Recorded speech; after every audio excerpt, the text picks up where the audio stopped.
Lansbury decided it's 4th of July.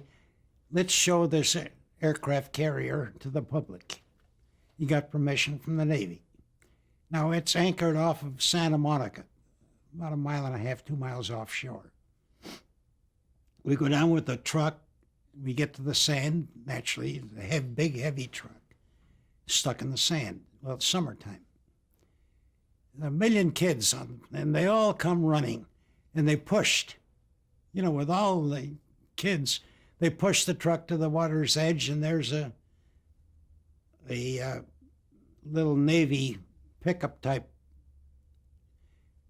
carrier, and they put the truck on this out to the boat. We get to the boat, and their crane picks it up. There's nothing to it. Take us aboard. Well, first thing I smell food right away. And I go hunting because it's going to take time to unload and get everything ready. I find the officers' mess hall. And I had a meal that wouldn't quit because they don't eat like the regular guys. And I had a real good meal. And then we go back and we shoot. Then Lansbury decides, gee, it'd be nice if we could get in the air and shoot down on the top of this landing strip. So he calls the Air Force down near San Diego somewhere, send up a helicopter. It'll take a man and a camera up in the air. And he says, we need a pretty good sized one, and, don't send a little nothing.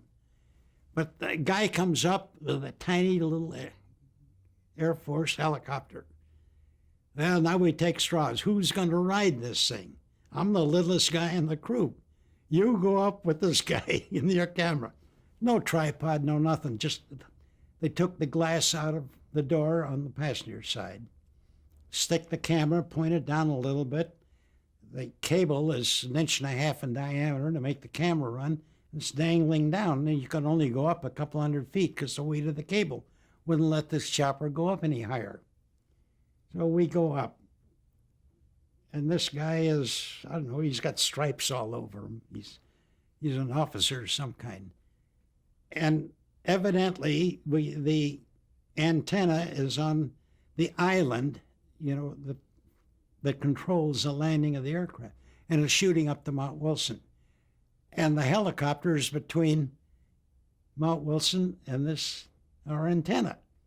So we come down, we're shooting there about 15, 20 minutes, and Lansbury says, you cut off our signal, stay away from the tower. Let's try it again. So we go up another time. And for some reason or other, it's beginning to get dusk a little bit. There's no lights on the instruments. And he gives me a flashlight, pilot. Under your arm, he says, just keep these dials lit. Yeah, fine, and I'm hanging onto the camera, shooting out again. And again, we're drifting towards the island, and he's beginning to sweat. I can see the sweat coming off his forehead. Now I'm getting nervous. Tell him to get away from the island. Tell him to get away from the antenna. Well, I can't talk. It's making too much noise. You can't talk. And then I dropped the flashlight, and there's a stick of whatever it controls between the two seats and the flashlight's down there. I'm holding the camera, and I can't let go, and I can't reach this thing. And we finally get down. And we didn't miss that island, I bet, by 30, 40 feet. And Landsberg says, try it once more. And Roosevelt was president at that time. And he says, you tell the President Roosevelt and the head of the Air Corps and everybody else to go to hell. I'm not taking this guy and this camera up in the air anymore. It's too dangerous, which I was glad of. But anyway, we finally got down. We never did get the shot from the air. Never got it. No. We got maybe a few seconds here and a few seconds there. That was all. But anyway, now it comes time to go. It's getting dark. And the captain of this aircraft carrier says, you are not taking this truck off this ship tonight. The sea is getting choppy. I just spent thousands of hours with my crew painting and chipping the whole side, this carrier, It's not coming off tomorrow. Well, I'm the littlest guy. You're left with the truck. Bring it back to the station tomorrow. Anyway, the next morning... You slept on board? Yeah, we left the truck and me on board. Now, in the meantime, I go back to the mess hall for the officers.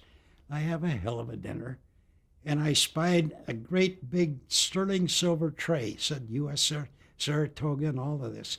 And it said sterling silver, United States government. I stole it. I put it away in the truck with all my stuff.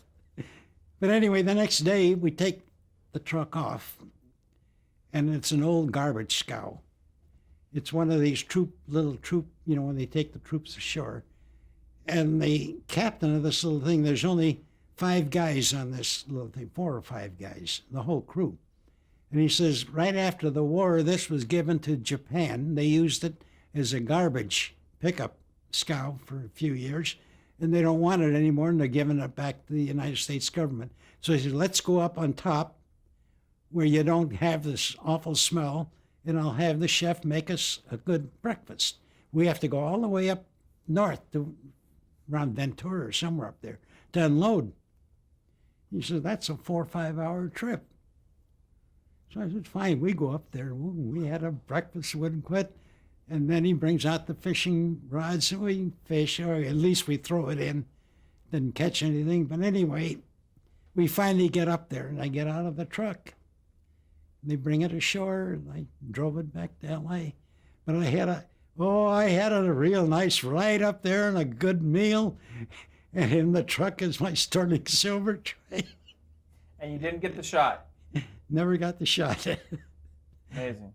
Oh, if I'd have kept a diary, a good diary of all my years since I started television, and had a writer write a book, it would be the most disbelieved book that was ever written. They said, I never could think of a man could lie like this guy lied.